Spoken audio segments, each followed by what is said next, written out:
Buenas tardes, mi nombre es Denise Ríos Herrera y pertenezco al grupo 408. Hola, mi nombre es Gustavo Alonso Martínez Gómez. Hola, mi nombre es Daniela Andrea Rivas Cruz. Mi nombre es Velasco San Juan José Feliciano. Mi nombre es Sofía Abigail Gutiérrez Ramírez.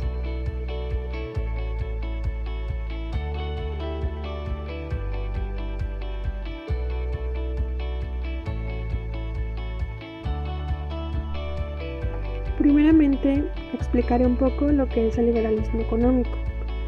Es sencillamente una forma de pensamiento que se emplea en la economía para promover el libre comercio con el objetivo de ejecutar mejores proyectos y poder fomentar el desarrollo económico. El liberalismo económico se ha convertido en una doctrina. Defiende la idea de ser eficientes en la economía sin la necesidad de tener tantos reglamentos y sin ningún tipo de intervención estatal.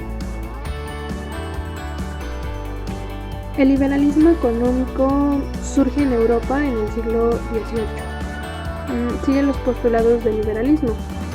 Trataba de acabar con los múltiples privilegios de los que gozaba la nobleza, el clero y también la monarquía. Esta doctrina también se opuso a una de las ideologías económicas populares de ese momento, la cual era el mercantilismo. Hablando un poco de las características del liberalismo económico, encontramos que se mantiene un equilibrio de la producción y el consumo, ya que la oferta y la demanda tienen libre interacción.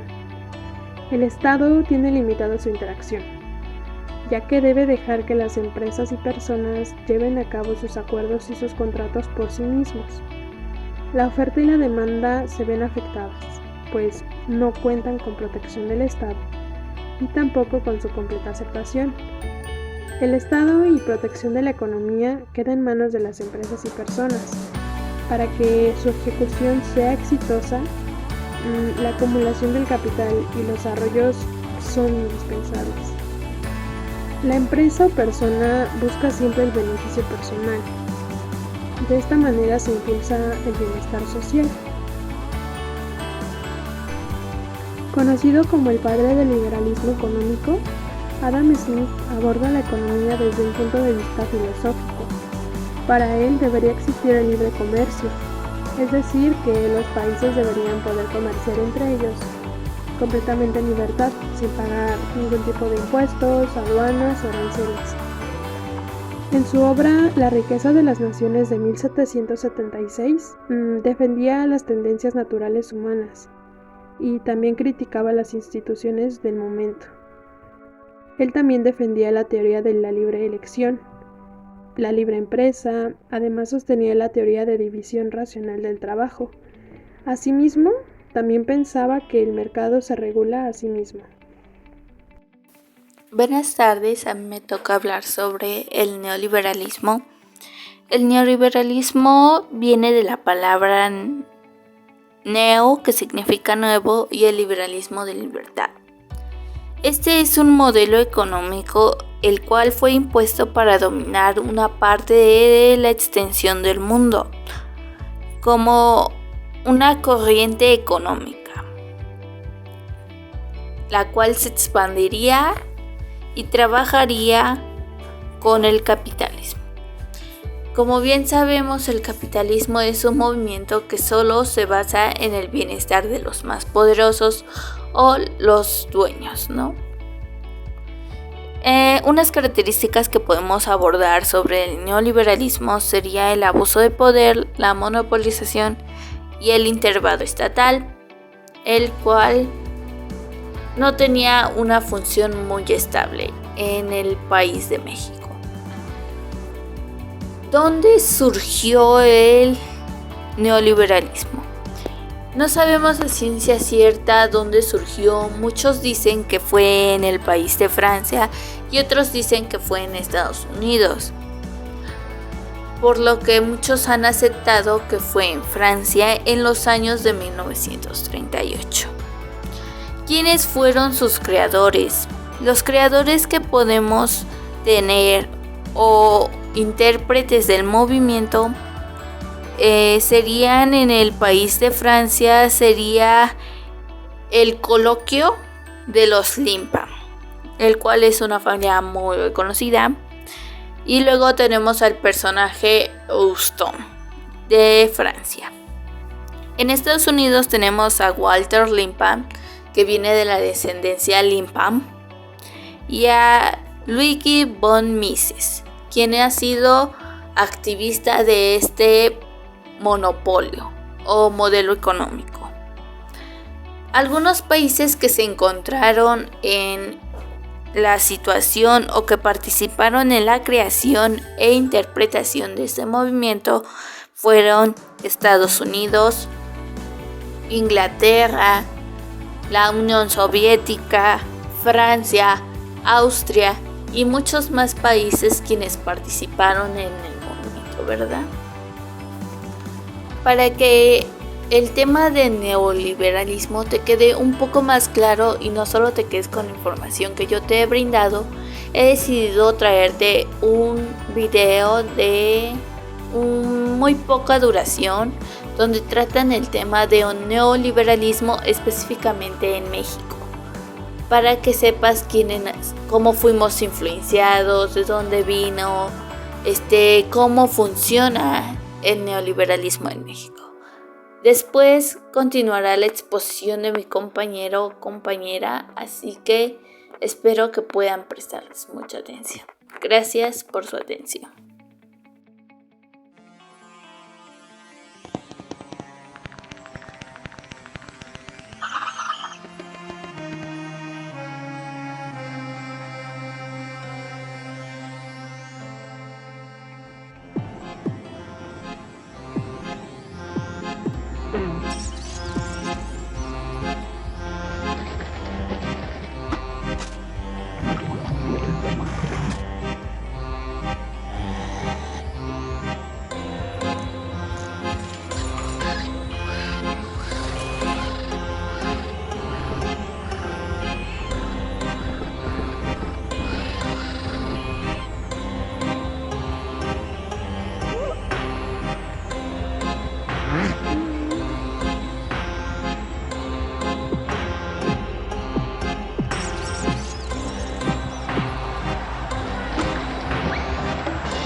Los secretarios, los gobernadores, presidentes municipales, los diputados locales, federales, los senadores.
Antes de dar a conocer la comparación que hay entre el Estado benefactor y el neoliberalismo, hay que dejar claro de qué se trata cada uno de estos. En ciencias políticas se habla del estado de bienestar, así como el estado providencial o el estado benefactor, para referirse a un modelo general de administración del Estado. Así que este último debe proveer a los habitantes de un país los servicios básicos, en cumplimiento de los derechos sociales de la ciudadanía. En otras palabras, el estado de bienestar es un modelo sociopolítico y económico que parte de la idea de la justicia social. Esto quiere decir que apunta a que el Estado maneje las reglas del juego de la sociedad, para garantizar que la menor cantidad de ciudadanos estén desprovistos de sus derechos mínimos fundamentales. A este Estado se le ve como el mejor modelo de combate de la pobreza y la desigualdad, a través del ejercicio democrático del poder estatal comprometido con la calidad de vida de las personas.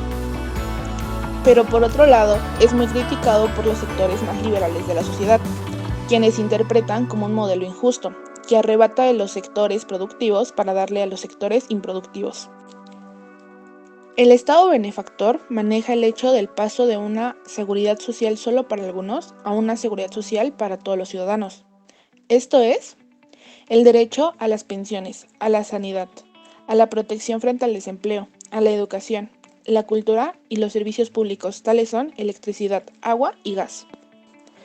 Como ya comentaron anteriormente, el neoliberalismo es un modelo económico el cual fue impuesto para dominar gran parte de la extensión del mundo, la cual trabajaría con el capitalismo, y el capitalismo solo busca el bienestar de los más poderosos. Con otras palabras, es un estado muy egoísta donde se ve bien el hecho de solo pensar en uno mismo, sin pensar en las consecuencias que traería hacia los demás. Ahora sí, hablando de la comparación que hay entre el estado de bienestar y el neoliberalismo, podemos observar que el estado de bienestar es un estado, mientras que el neoliberalismo es un mercado. El estado de bienestar es una regulación de la economía, mientras que el neoliberalismo es una desregulación de la economía. El estado de bienestar tiene derechos civiles, políticos, sociales y libertades positivas, mientras que el neoliberalismo tiene derechos civiles pero no tiene libertades. El estado de bienestar se basa en la democracia, mientras que el neoliberalismo no cuenta con democracia. El estado de bienestar cuenta con demanda, mientras que el neoliberalismo tiene oferta. El estado de bienestar tiene derecho de trabajo, mientras que el neoliberalismo tiene derecho civil. Yo les voy a hablar sobre las características del neoliberalismo. Sus principales características fueron el libre mercado, que es aquel en donde los precios de los bienes y servicios se determinan por la interacción de los oferentes y demandantes sin la intervención del gobierno o cualquier otro agente externo. El neoliberalismo apuesta por un libre mercado, argumentando que es la forma más eficiente de asignar los recursos. La principal característica del libre mercado es que los precios de los bienes y servicios son acordados por los vendedores y compradores, según la demanda y la oferta, debido a que las regulaciones o intervenciones gubernamentales son mínimas o incluso inexistentes. El neoliberalismo plantea desregular el comercio en los ámbitos nacional e internacional y dar un lugar a un mercado autorregulado. Para que este mercado autorregulado exista, deben de haber ciertos valores fundamentales, tales como el respeto, el reconocimiento del otro, la empatía, la honestidad y la solidaridad, entre otras varias virtudes. La privatización. La ideología neoliberal indica que es necesario que el sector privado tenga una participación activa en ámbitos tradicionalmente denominados por el Estado. Los neoliberales consideran que ámbitos como la salud, la educación, la seguridad, la banca, los servicios eléctricos, entre otros, deben estar privatizados. Los detractores del neoliberalismo indican que los neoliberales han buscado privatizar casi todo el sector público, habiendo sectores que se encargan de acciones administrativas muy relacionadas con el Estado. Podemos mencionar, por ejemplo, la recolección de impuestos o asignación de multas, que deben seguir perteneciendo al ámbito público. Los críticos del neoliberalismo también exponen que la privatización de todos los ámbitos promueve el aumento de la riqueza en los acaudalados y exige un mayor costo de los servicios de los usuarios. La desregularización, globalización económica. Con la desregularización, el neoliberalismo busca generar un escenario con mayores oportunidades para la inversión. La intención es que las empresas vean reducidos los impuestos que se les aplican, las regulaciones que puedan interferir de una u otra manera en las ofertas de sus bienes, servicios a nivel nacional o internacional. Ese escenario de la época en ninguna regulación puede generar arbitrariedades en cuanto a la situación laboral de los empleados. Se expone que en este espacio sin reglas pueden llegar a reducirse también beneficios que protegen al ambiente laboral o la salud de los empleados. La competencia es una de las principales características del neoliberalismo. Según esta doctrina, las relaciones humanas se basan en la competitividad. Todas las acciones se realizan en este contexto con el aval del Estado. Crecimiento económico como vía para el progreso. El neoliberalismo considera que el Estado impide el desarrollo económico, social y cultural de las sociedades debido a que se frenan las iniciativas individuales de progreso. Según los preceptos neoliberales, es a través del desarrollo económico que será posible que la humanidad progrese.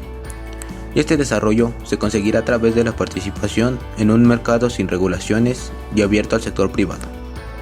La reducción de impuestos. El neoliberalismo se caracteriza por demandar un mercado con menos impuestos. Esta reducción de impuestos busca disminuir la participación del Estado en las acciones económicas. Algunos detractores de este modelo indican que la disminución de los impuestos trae como consecuencias una menor cantidad de recursos del Estado para programas sociales destinados a la población más susceptibles. La flexibilidad en el mercado laboral. Entre los preceptos características del neoliberalismo se encuentra el deseo de que los mercados laborales se conciban de manera que les permita mayor libertad en la contratación de empleados en la organización general de su fuerza de trabajo. En algunos casos, la posibilidad de realizar sus actividades fuera del país de origen. La crítica ante esta demanda del neoliberalismo es que los trabajadores queden absolutamente desprotegidos porque dejen de existir regulaciones que les garanticen un ambiente laboral y salarios adecuados, entre otros beneficios. La responsabilidad individual sobre la colectiva. Según el neoliberalismo, los individuos son iguales ante la ley, pero al mismo tiempo tienen distintas habilidades y capacidades que deben reconocerse y dejar que prosperen, para que sean los propios individuos quienes generen el progreso en el ámbito económico y social de un país. Algunos opositores de esta doctrina indican que este genera mucha presión en los individuos, debido a que, por ejemplo, se responsabilizan a sí mismos por los fracasos laborales, sin considerar que el contexto puede haber influido en dicho fracaso. Esos individuos terminan sintiéndose vencidos y terminan siendo considerados como tal por la sociedad. Operaciones económicas simplificadas.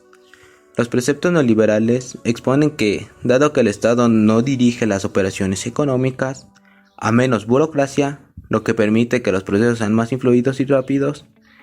Personas contrarias al neoliberalismo indican que la burocracia no ha desaparecido, sino que se ha transformado en intercambios económicos entre los actores públicos y privados. Recorte del gasto público. Uno de los principales preceptos del neoliberalismo es la intención de recortar el gasto público. Esta acción permite que se reduzcan los impuestos. Sin embargo, algunos críticos del neoliberalismo consideran que la reducción del gasto público puede traer descontentos a la población y desestabilidad económica y social. Algunas características también pueden ser en lo económico, que son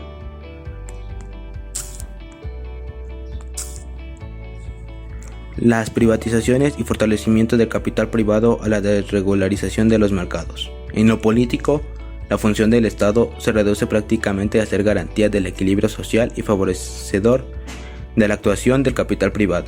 En lo cultural, el consumo de la producción y la eficacia, el pragmatismo y el mercado se convierten en los máximos valores sociales. Eso sería todo por mi parte, gracias por su atención. Hola, bueno, pues yo les voy a hablar sobre los presidentes que estuvieron en el periodo del neoliberalismo, su periodo presidencial y lo bueno y lo malo que sucedió durante su sexenio.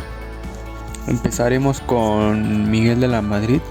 Su periodo presidencial fue de 1982 a 1988 y algunas características de su sexenio fue que descentralizó la economía privatizando varias empresas paraestatales, hizo que México entrara al GATT, esto significa el Acuerdo General sobre Aranceles Aduaneros y Comercio, propuso el Pacto de Solidaridad Económica que incrementó los salarios, se escondió durante el terremoto del 85, no quiso salir hasta el tercer día, hubo varios fraudes en las elecciones locales y se registraron las más altas tasas de inflación. Ahora seguiremos con Carlos Salinas de Gortari. Su periodo presidencial fue de 1988 a 1994. Algunas características de su sexenio fue la venta de empresas paraestatales, la reformación de artículos, la creación del Instituto Federal Electoral y Tribunal Federal Electoral, la creación del FOBAPROA en ayuda a los bancos y el asesinato al candidato del PRI a la presidencia, Luis Donaldo Colosio. Ahora continuamos con el presidente Ernesto Zedillo. Su periodo presidencial fue de 1994 al 2000.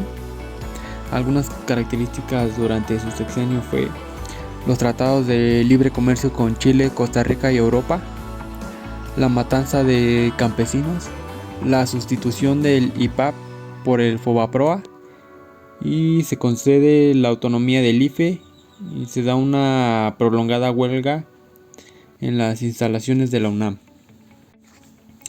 Ahora seguimos con el presidente Vicente Fox. Su periodo presidencial fue del 2000 al 2006. Algunas características durante su gobierno fueron la creciente inseguridad pública y auge de la delincuencia organizada, también en el rezago educativo, la disminución de las reservas del petróleo, reformas estructurales pendientes, hacendaria, energética, laboral. Hubo un desempleo creciente. Ahora continuamos con el presidente Felipe Calderón. Su periodo presidencial fue del 2006 al 2012 y algunas características durante sus sexenios son corrupción en todos los niveles, problemas de salud y ambientales, influenza H1N1, una grave crisis económica, un gran rezago educativo y más de 100,000 muertes durante su sexenio por el crimen organizado, además del crecimiento de la delincuencia y la inseguridad en todo el país. Y por último vamos con el presidente Enrique Peña Nieto. Su periodo presidencial fue del 2012 al 2018. Algunas características durante su sexenio fue la alta corrupción en todos los niveles.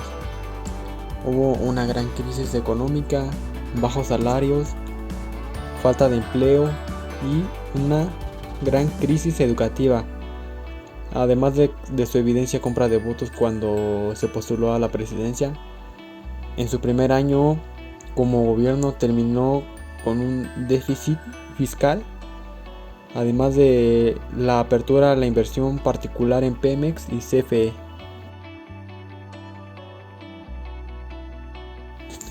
Bueno, pues yo les voy a hablar un poco acerca de lo que es el FOBAPROA. Esto es el FOBAPROA es el Fondo Bancario de Protección al Ahorro. Básicamente se trataba de un fondo que se utilizarían en caso de que existiera una crisis financiera en México que pusiera en peligro la liquidez de los bancos, es decir, su capacidad de tener dinero disponible. Como México ya se había enfrentado a algunas crisis financieras en las décadas pasadas que habían puesto en peligro la liquidez de los bancos, se creó el FOBAPROA con el objetivo de que en casos de emergencia se usara este fondo para comprar las deudas de los bancos y otorgarles capital. Así se mantendría a salvo su liquidez y el dinero de los ahorradores. El FOBAPROA fue creado en 1990 por el gobierno Carlos Salinas de Gortari. Después, en 1994, llega a la crisis económica más grave de la historia moderna de México. Se disparan las tasas de interés y el tipo de cambio y la mayoría de los créditos se vuelven impagables. Esto puso en riesgo la liquidez de los bancos y es cuando el presidente de ese entonces, Ernesto Zedillo, decidió activar este fondo en 1995. Esta es la forma en la que el gobierno mexicano terminó comprando la deuda de los bancos por 552,000 millones de pesos.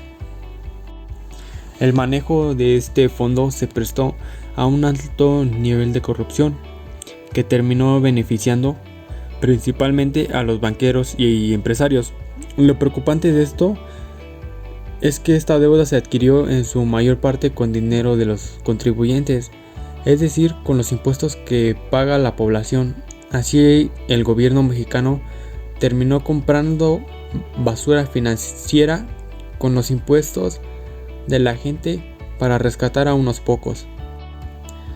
En fin, la deuda total terminó costándole al pueblo de México el 14.5% de su PIB. Y esto no termina aquí, la deuda todavía no se liquida por completo y sigue generando intereses que hay que pagar. Hasta la fecha se han pagado más de 2 billones de pesos y todavía debemos 901,700 millones de pesos. En 1999 se estimó que la deuda se pagaría en 30 años, pero en 2006 un pronóstico de los economistas Fausto Hernández y Marcos Ábalos reveló que serían 70 años si México crecía a tasas del 4% anual. ¿Pero qué crees? México ha crecido a una tasa del 2.3 en los últimos 10 años. Esto indica que la deuda les tocará a nuestros padres, a nosotros y les tocará a nuestros hijos en un futuro. Sin duda el Fobaproa impactó enormemente a la economía mexicana. Bueno, aquí va mi entrevista con el señor Israel. Bueno, primero cuénteme un poco sobre usted, ¿a qué se dedica? ¿Qué edad tiene? Bueno, yo tengo 75 años. Nací en el pueblo de San Juan Camasola. A la edad de 13 años me vine a la Ciudad de México. Desde aquel entonces fui panadero, trabajé en unos laboratorios como empleado, trabajé en industrias y representaciones de Garbel, en instalaciones de aire acondicionado y calefacción. Posteriormente fui policía auxiliar en la Ciudad de México. Y actualmente ya no trabajo, ya me la paso en la casa con mis nietos y mis hijas, mis hijos y toda la familia en general. Bueno, pasamos a la siguiente pregunta. Bueno, y dígame, ¿qué realizaba usted en ese tiempo durante el Fobaproa? El Fobaproa, pues estaba yo trabajando en la policía auxiliar. Hacía rondines en la colonia Gabriel Ramos Millán a cambio de una dádiva que me daban los vecinos porque no tenía un sueldo base. Posiblemente me enfermé y causé baja por tal motivo. Posiblemente trabajé en seguridad privada, pero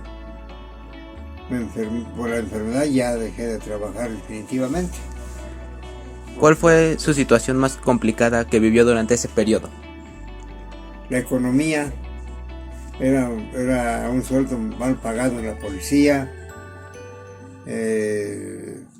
había escasez de trabajo y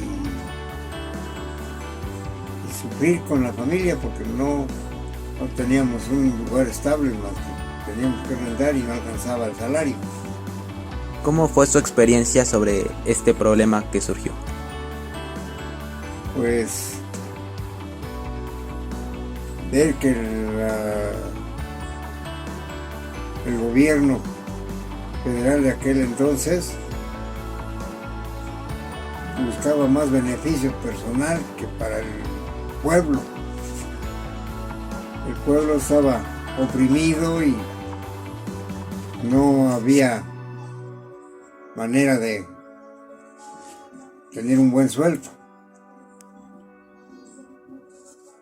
Luego, pues, se perdió mucho dinero en los bancos por ese concepto de la Fobaproa.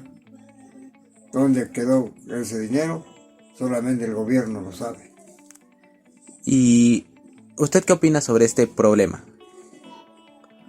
Pues que había un mal gobierno en aquel entonces, que era gobernado por el PRI, y el gobierno en aquel entonces pues no pensaba en su pueblo, sino pensaba en beneficio propio. Nunca hubo un apoyo económico para la población, sino que oprimía y el trabajo escaseaba constantemente. Bueno, eso sería todo. Gracias por su colaboración. Estamos para servirle, joven. Gracias. Platíqueme un poco de usted. Yo soy secretaria. Siempre he trabajado mucho tiempo con abogados, abogados que trabajan con el área administrativa, en ese tipo de derecho. Se ven, por ejemplo, los contratos financieros, las acciones, o sea, hacemos juntas de los accionistas, cambios. Hacemos, bueno, ese es el área en la que yo he trabajado, en el área administrativa del derecho. Uh-huh. Y en esa época, entre 90 y 94, pues bueno, se vino la crisis económica del 94 y mucha gente fue desempleada porque al venirse el endeudamiento con el Fondo Monetario Internacional, las empresas mexicanas pasaron a ser vendidas a manos extranjeras y hubo despidos masivos de gente. Entonces yo en ese entonces me cambié de área y trabajé en el área de mercadotecnia, en el área de análisis de mercado y posicionamiento de medicamentos, exclusivamente con laboratorios farmacéuticos. Es más o menos la historia de esa época. Okay. ¿Qué más? Bueno, ya nos platicó un poquito de la siguiente pregunta, que es lo que hacía usted durante este tiempo. Ajá. Entonces, ¿cuál fue la situación más complicada que vivió? La del desempleo. Okay. ¿Y cómo fue su experiencia con este problema? Bueno, pues después de la reducción de los 3 ceros que le hizo Salinas de Gortari a la moneda mexicana, pues se vinieron abajo todos los ahorros, incrementaron los impuestos, o sea, el dinero dejó de tener el valor que tenía y pasó a una reducción muy importante. Se vino una crisis financiera nacional y lo que hicieron fue pedirle préstamo al Fondo Monetario Internacional, y eso se ve reflejado como un endeudamiento, es una deuda pública que pagamos todos los mexicanos y que pues no tiene para cuándo acabar. Claro. De acuerdo a todo esto que usted vivió, ¿qué opina? ¿Qué es lo que, pues sí, su opinión al respecto? Bueno, pues yo opino que los partidos políticos que en ese momento estaban en el poder ejecutivo, legislativo y federal eran básicamente el PRI, que eran primero el presidente, que era priista, Salinas de Gortari, y luego que fue Ernesto Zedillo Ponce de León. Entonces, los partidos políticos siempre jugaron las cartas a su favor, pusieron a la gente que les convenía en el Banco Nacional de México, en Hacienda y por supuesto en relaciones en relaciones exteriores para negociar. Una vez que se dio la deuda pública y que le hicieron la reducción de los 3 ceros a la moneda, pues se vino una crisis económica tremenda, una de las más grandes que ha vivido el país, y bueno, ha sido muy difícil poder salir de ahí, ¿no? Porque el endeudamiento más los intereses que nos cobra el Fondo Monetario Internacional, bueno, pues es con muchos ceros la deuda, ¿no? No la podemos acabar de pagar. Claro. Ok, pues le agradezco por este tiempo que me brindó y pues igual por darme su opinión. No hay de qué. Gracias, hasta luego. Hasta luego. Para terminar, les hablaré de las ventajas y desventajas que tiene el neoliberalismo en México. Comenzaremos por las ventajas. Una ventaja que tiene en México es que existe el libre mercado. Esto nos ayuda a poder comercializar con diferentes gobiernos. También podemos encontrar la competencia, que esta promueve la variedad de productos y servicios, lo que genera un contexto de mejora continua para destacarse en el mercado respecto al resto de las otras ofertas. Lo malo del neoliberalismo es que cuenta con muchas desventajas. Entre ellas, podremos notar la desigualdad. Esta promueve un conjunto de estrategias económicas que tienen impacto social, en general una gran diferencia de clases. Esto lo podemos notar en las clases sociales, como es que los que tienen más dinero tienen más oportunidades que los que no lo tienen. Y normalmente son los que tienen más dinero los dueños de las empresas privadas, y estos simplemente se enfocan en poder obtener más que los demás sin pensar en las consecuencias que puede traer hacia los de su alrededor. Otra desventaja que se puede notar en el neoliberalismo es el monopolio. Este promueve que el poder sea controlado por una minoría de personas que son capaces de controlar y producir, mientras que los que no tienen no pueden tener su propio dinero ni sus propios negocios. Pero estas personas sí son necesarias para la mano de obra y el manejo de sistemas para así tener una buena producción. Otra desventaja que tiene el neoliberalismo son los problemas económicos. Esto se refiere a que existe un incremento de precios sin control sujeto a las leyes deliberadas del mercado en manos de monopolios. Esto se genera a la gran demanda que hay en el trabajo, por lo que la obra y demanda es demasiado alta, pero no hay suficiente dinero como para poder pagarla.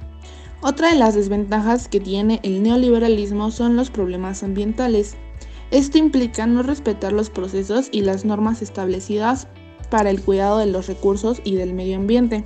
Es el aprovechamiento de recursos no renovables y de la calidad de vida de las personas o el desarrollo industrial responsable.